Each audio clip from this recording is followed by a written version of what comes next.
Hi, everybody. Jason Haas here, as always, for the Tablas Creek Instagram live conversation.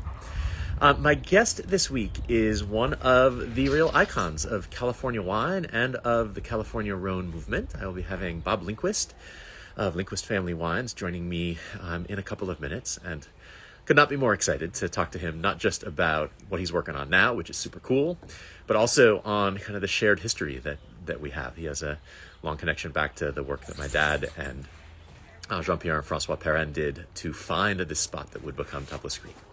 So I'll be inviting Bob to join in just a couple of minutes, but as I always do, I want to give you a quick tour of what we're working on at the winery right now. So I just hopped out of the blending room. We've been tasting the final blends for the 2021 red wines, and they are outstanding. I love this vintage. It is scarce. Our yields were off by about 25%, but what there is terrific. And I'll be writing a blog a little later this week on how we got to the finished products, the finished wines that we got. But that's the main thing that we've been working on over the last little bit, and that included a week with César Perrin here, which has been wonderful.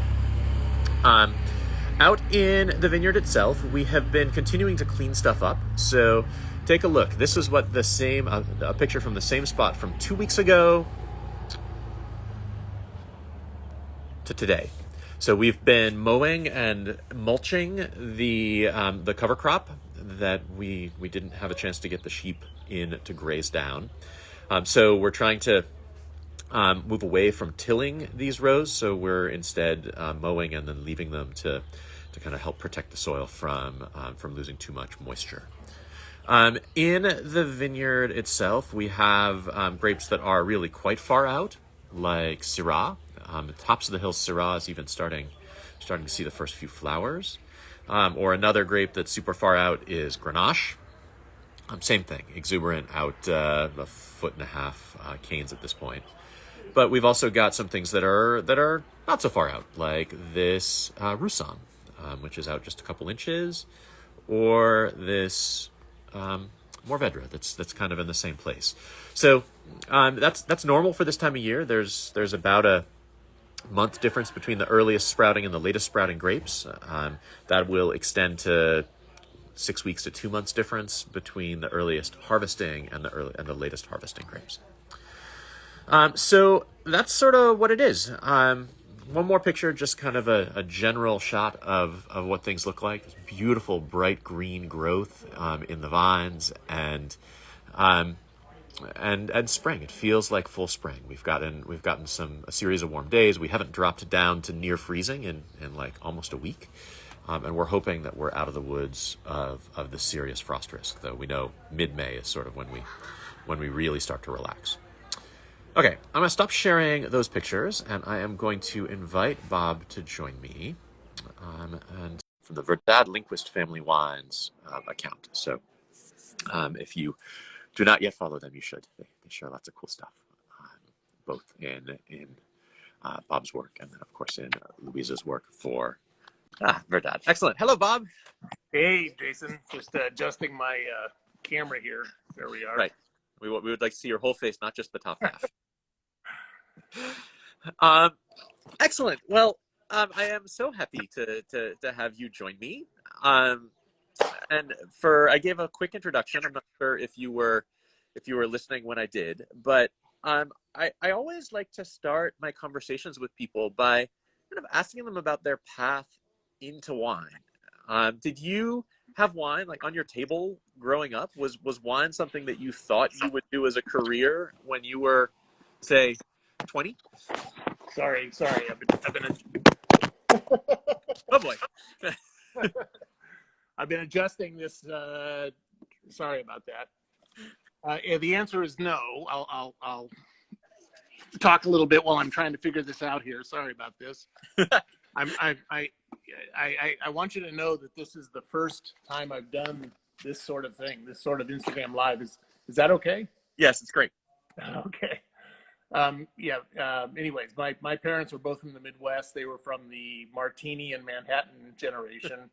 But we did live for a brief period of time, well, not brief, 3.5 years in Germany in the Mosel region. And that was kind of where they first got exposed to wine, the great Rieslings of that area, going to the wine festivals. And they didn't really visit wineries, but they went to some of the wine festivals. And I got to go along with them and kind of experience that as a young person. And that's where it all started for me. But it really started kind of in college when I started liking wine more. And my first job post-college was working for a small advertising company in Orange County, California. And one of our clients was a wine shop. And one time I got paid in wine instead of cash. And the guy said, "Do you mind if we pay you in wine?" And I said, "No, I like wine. That'd be great." And at that point, my budget for a bottle of wine was about $2 or $3. And instead, he gave me bottles that were, $10, that kind of thing. And I took the bottles home, and the first one I opened that night was a 1970 Simi Cabernet Sauvignon, which, at that time was one of the kind of vanguard producers of Sonoma Cabernet. And it just really lit me up, turned me on. And it was kind of one of those moments where I can't believe wine is this good. And from that moment on, I had to learn more about it. And so it went from liking wine to kind of a hobby to a job to a career to a life. Amazing. And how did you first discover kind of the Santa Barbara wine country? What was your how do you get from Orange County to there? One of my early jobs was, let me back up just a little. I have an uncle who lives in Hollister, California, Uncle Bud, and my mom's brother. And after I got turned on by wine and wanted to kind of pursue something in the wine business, I called Bud and asked if I could kind of crash on his couch and look for a job in the Santa Clara Valley, Gilroy area. And I got a harvest job in 1975 with a small family winery called Fortino Winery, which is up in the Hecker Pass area of Gilroy. And that led to a job as a tasting room person for a winery called San Martin Winery, which at that time was a real player in California wine. They were a venerable kind of Italian-owned winery based right in the Santa Clara Valley. And they had one of these grandfather licenses that allowed them to open up tasting rooms pretty much anywhere in California as long as it was zoned properly. And they wanted to open up I was working there, quickly rose to the rank of assistant manager, and they wanted to open up a tasting room in Ventura County in Camarillo, and asked if I would move there and manage that new tasting room, which I did. So on my days off, drove up to Santa Barbara County, which was at that point in time, this was 1976, 1977, was just a brand new nascent industry here. And I got to meet all the kind of early players and fell in love with the area. Kind of the Santa Ynez Valley was kind of my first love, and eventually found a job there and moved there in 1979. And what was planted in that kind of Santa Ynez area at that time? A little bit of everything, because the business was so new, the vineyards were so new.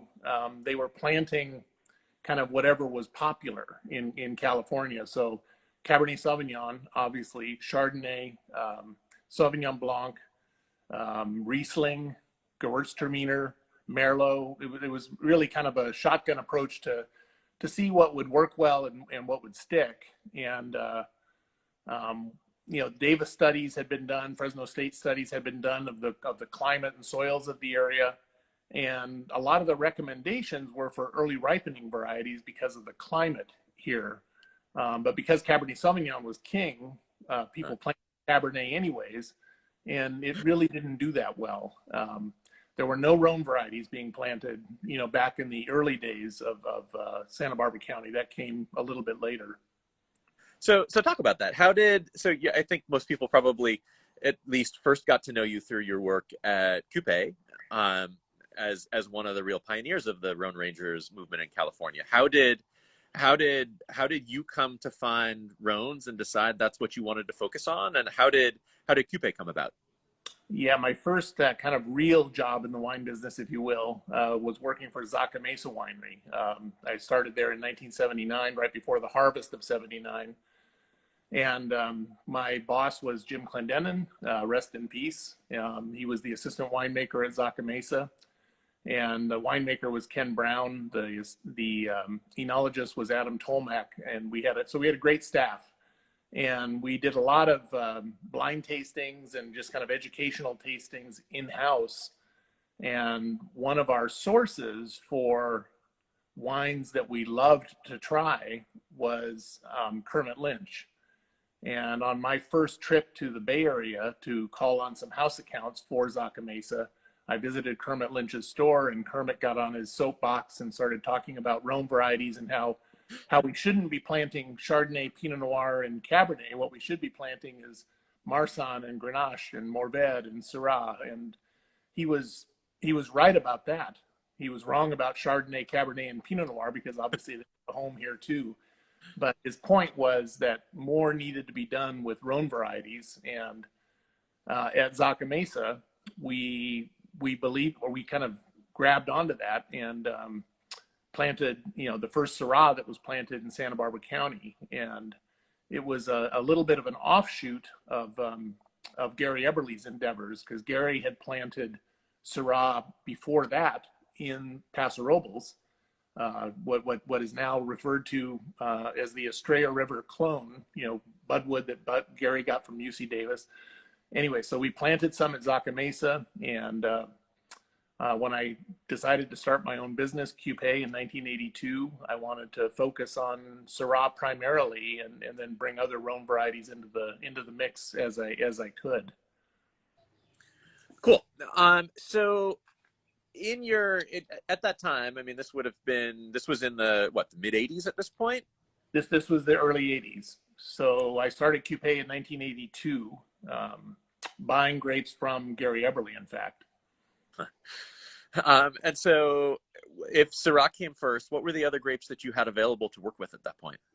No other Rhone varieties, but I also made Chardonnay because I wasn't sure if I could sell Syrah. I knew I could sell Santa Barbara County Chardonnay, and during my time at Zaca Mesa, we got to experiment with a lot of different grape varieties, and Chardonnay was wonderful, especially from cooler climate areas. So from the very beginning, I made Syrah and Chardonnay, and also a little bit of Van Gris from Pinot Noir. It wasn't until a number of years later when I was able to get budwood from Randall Graham, Marsanne budwood, and I was able to lease this small vineyard in Los Olivos called the Ibarra Young Vineyard, that was originally planted to Cabernet Sauvignon, grafted over in kind of the early 80s to Sauvignon Blanc and Chenin Blanc, and then eventually grafted over to Rhone varieties, Syrah, Mourvèdre, Marsanne, and Viognier, in the mid 80s by myself. Cool.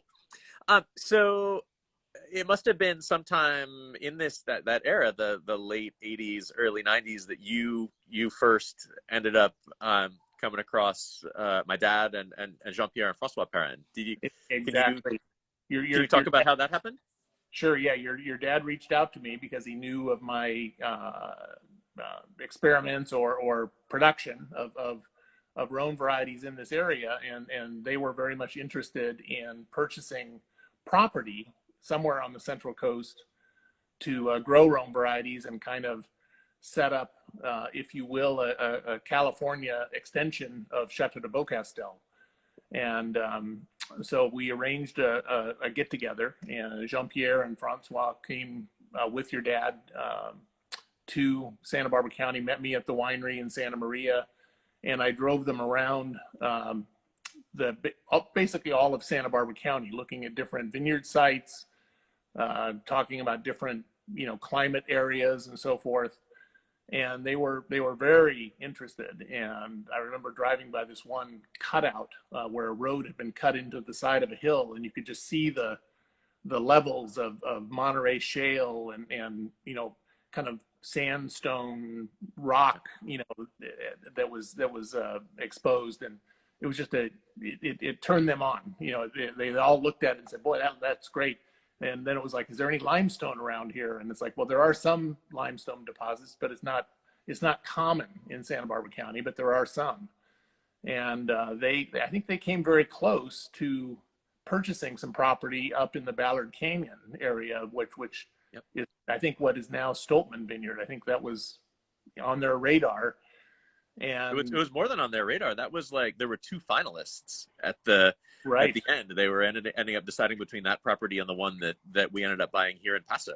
And right, as my dad used to tell it, there were sort of two things that kind of convinced them that this was going to be the right spot. And one was that he was worried that it would be a little on the cool side for Mourvedre to ripen right. down in Ballard Canyon.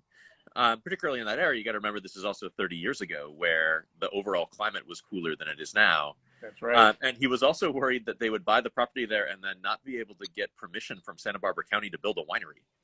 They thought that the San Luis Obispo County at the time would be so excited to have more people moving in that the permitting process and all that would be easy.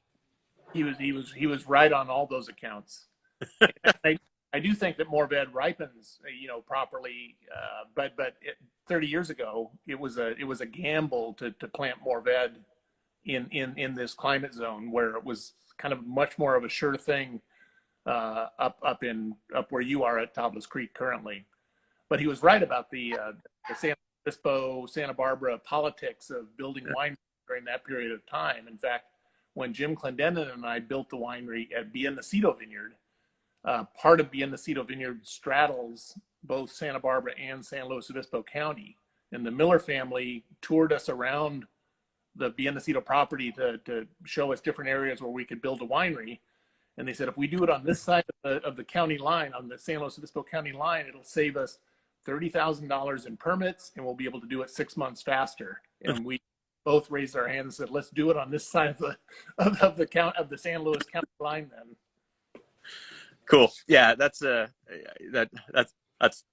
really interesting. And it's been one of the things that's been fun is that a big chunk of that Stoltman Vineyard is now planted to the clones that we brought in. So we sort of get a chance to sort of follow that alternative future that we could have had if we'd chosen there. And of course it's a beautiful spot that makes lovely wines. Yeah, spot, and yeah, they make great wines there, that's for sure. Cool. So let's talk a little bit about what you're working on now with Lindquist family.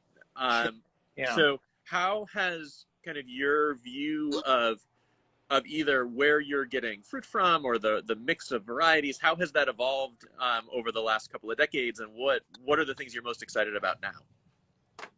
Basically, what I was most excited about when I started Cupé, which is Syrah primarily, but certainly other Rhone varieties, and with a real leaning towards cooler climate fruit. When I was able to start making Syrah from Biennacido Vineyard, which at that time was probably the coolest Syrah vineyard, at least one of the coolest that I knew of. I just really loved the expression that we got, the kind of balance, the acidity, the structure, the freshness that occurred growing Syrah in cool climate. And so that's really where I kind of focused on with my Lindquist project. I make a Central Coast bottling of Syrah, which is a blend of different vineyards, but almost always just from cool climate sites, or Santa Barbara and southern San Luis Obispo County, and then single vineyard sites that are definitely cool climate. And so with the alongside the Syrah that you're doing, I think a lot of people think of you as being one of the real pioneers for Marsanne in California. What is it about Marsanne that you really find interesting and intriguing? I mean, I love Marsanne as a young, fresh white wine, but where Marsanne is at its best is when it's 15 to 20 years old, and it's just one of those varieties that, especially if it's made in a balanced style and has good acidity and structure, it can age remarkably well. And it's not a high acid variety, but even without that high acidity, it can just live for a long time in the cellar. And as it ages, it becomes this kind of honeyed, rich, golden wine that has layers of complexity that you wouldn't necessarily expect when you're tasting it as a young fresh wine. So that's what intrigued me most about Marsanne, and Roussanne I would echo the same the same thing about Roussanne.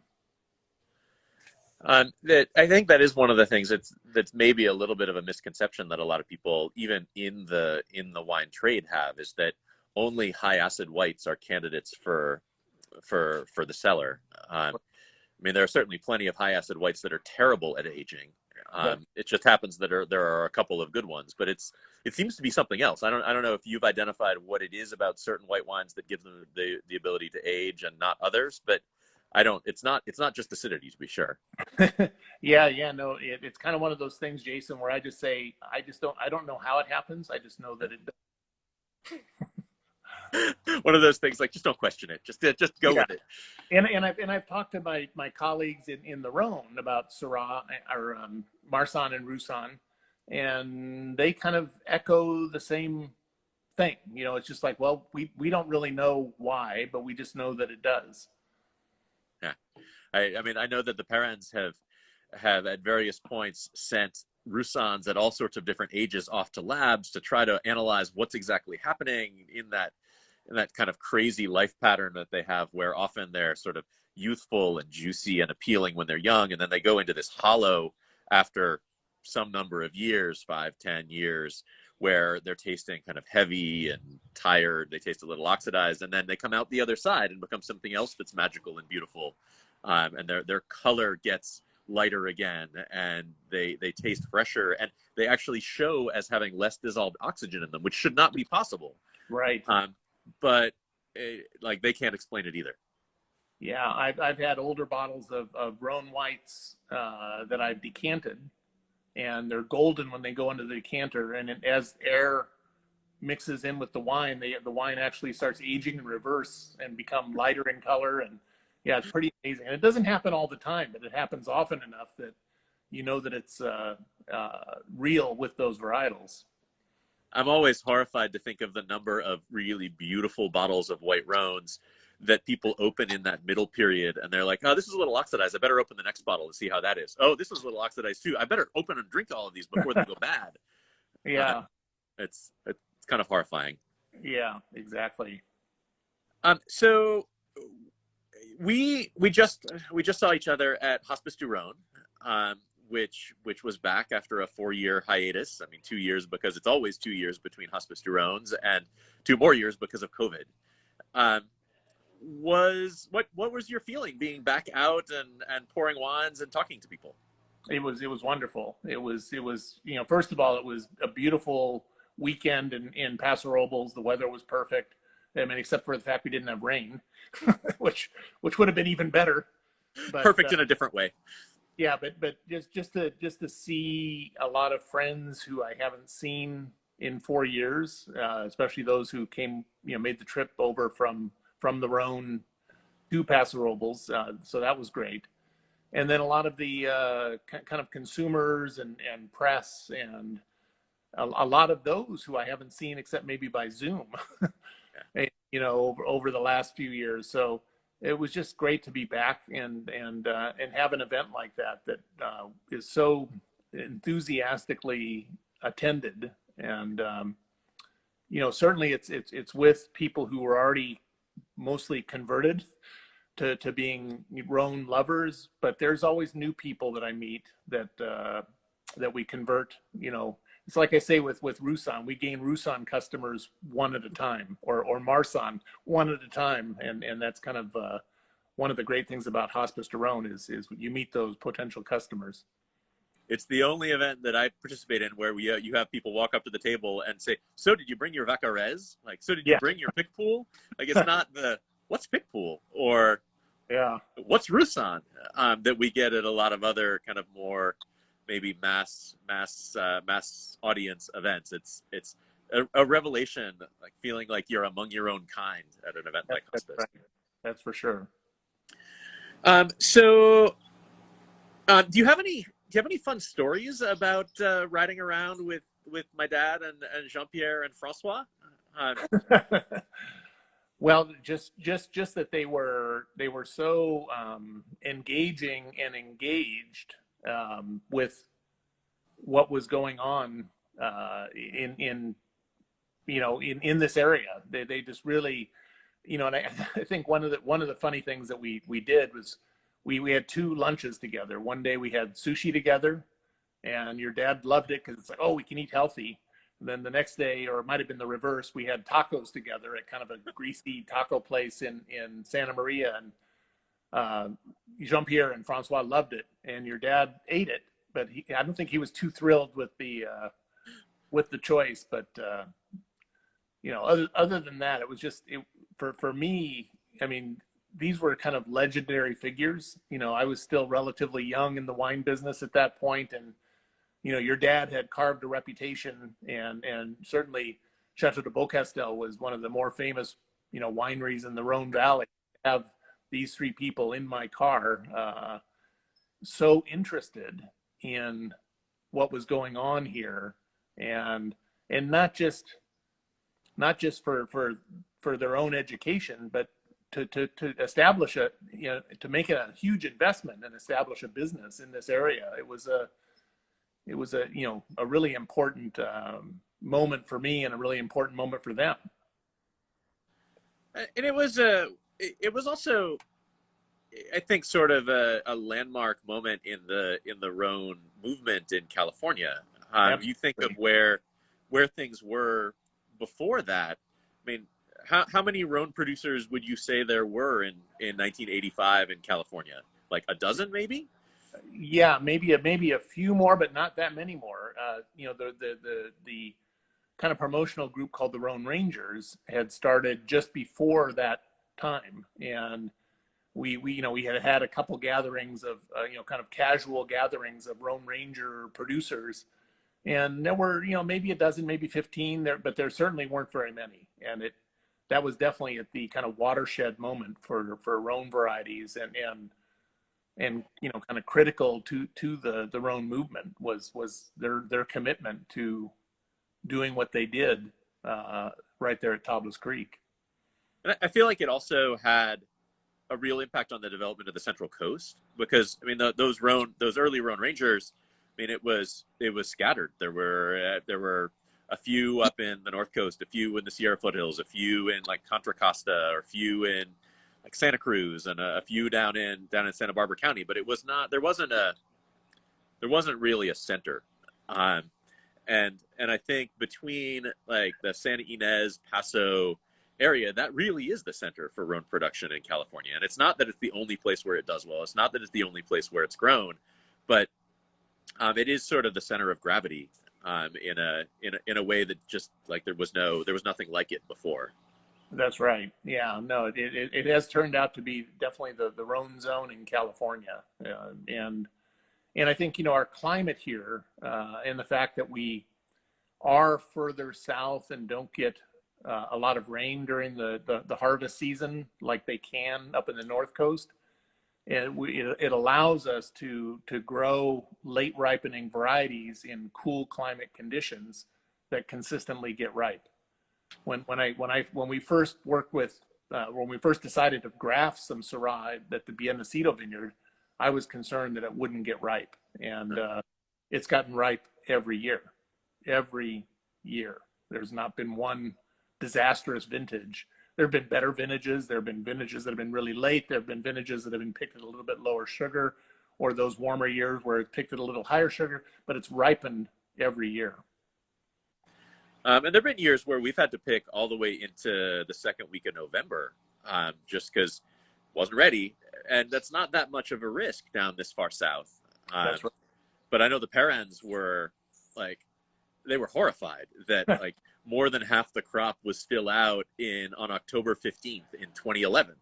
And we talked to them. They're like, we're done. Like, do you need someone to come over and consult? We're like, no, we're good. Like this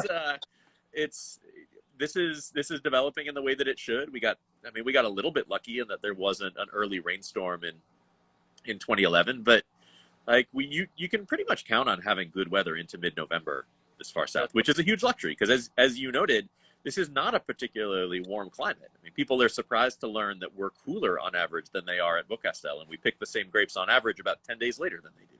That's right. Yeah, yeah. No, it's because of our summer times. With the really cold nights and it's just it's an area where you can grow Chardonnay and Pinot Noir, which are early ripening varieties, properly, or you could throw Viognier into that mix as well. Yeah. But side by side with late ripening varieties like Grenache and Syrah and Roussanne, and they do equally well. It's pretty amazing, pretty unique. Cool. Okay, so looking forwards, are there other new grapes you're excited about, or other new projects you have on the horizon that you can tell anybody about? Well, we're involved in, when I say we're, my wife Louisa and I are involved in not only her project, which she's making Iberian varietals primarily, Albarino and Tempranillo, but we're involved in this really cool project in Albuquerque, New Mexico, kind of connecting the dots between Spain, California, and New Mexico, building this winery called Vara, which is, and I would encourage anybody to look on the Vara website if you want to learn more. But the very first vinifera that was brought from Europe to North America was planted in New Mexico back in the early 1600s, and it was the variety Liston Prieto, which is the same variety that we in California refer to as the Mission variety, but it was planted in New Mexico about 150 years earlier than it was planted at the missions in California. So there's this genesis of American wine that occurred in New Mexico. And now we're in this project where we're connecting, like I say, the dots between Spain, New Mexico, and California. So that's a lot of fun. And I'm going to make. Are you planting Mission? Claret. I'm going to make Claret for the first time this year. There's a new vineyard in the Alisos Canyon area called Nolan Vineyard that has some Claret planted and some extra for sale. And it's like, well, I'll try. I actually made some years ago at Chateau Routas when I consulted for a winery in Provence, but I've never made any here in California, and I've had some examples that have been, really, really fun and fresh. And a white wine that's high in acid that you drink young, you don't put that one in the cellar. Yeah. Cool. And at Vara in Albuquerque, are you planting Mission, or are you planting Rhone varieties, or are you doing Spanish varieties? What's the blend? Yeah, we're planting. We call it Liston Prieto because it's the same as Mission, but we're planting that in New Mexico. We're contracting for grapes here in the Central Coast, Albarino and Tempranillo primarily, but also Grenache here on the Central Coast that we're making at our winery and then shipping it right away to do the élevage in New Mexico, and then eventually we'll be trucking the grapes by refrigerated truck from here to New Mexico. And then we have a great connection in Spain. The importer, exporter, Christopher Canan, who has helped us source some of the best bulk juice from some of the greatest wine growing areas in northern Spain. And we've had kind of a backstage pass, if you will, to purchase some great bulk wine from Spain that we also buy early, kind of right after it's stable, ship it over in refrigerated containers to Albuquerque and do the élevage and then do the blending all in Albuquerque. So cool. Yeah. So cool. It really is a way of tying together New World and Old World in a new way. Super fun. Yeah. Thanks. I can't wait to try the results. Yeah. So I can't believe that it has been, but it has been half an hour, and I do try to keep these to half an hour. And as much as I would love to talk to you all afternoon, I'm guessing you probably have some other things you might want to do with your day. I do, but I appreciate the opportunity, and we'll do it again, part 2 sometime. I would love to. If people want to learn more about what you're working on, what is the best way for them to find you, follow you, or learn more? Verdad and Lindquist family wines is our kind of our website, and I'm new to Instagram, but we have a Verdad Lindquist family wines Instagram portal, or whatever you want to call it, and handle. That's the word I was looking for. Um, and then we have a tasting room if you want to stop by in the village of Arroyo Grande, in southern San Luis Obispo County. If you want to come by and try some wine, try some of our wines. Awesome. Cool. Well, again, thank you, Bob Lindquist. Thank you for joining me. Thank you, all of the Tablas Creek folks and the Lindquist family, Verdad Lindquist family folks who have joined for this conversation.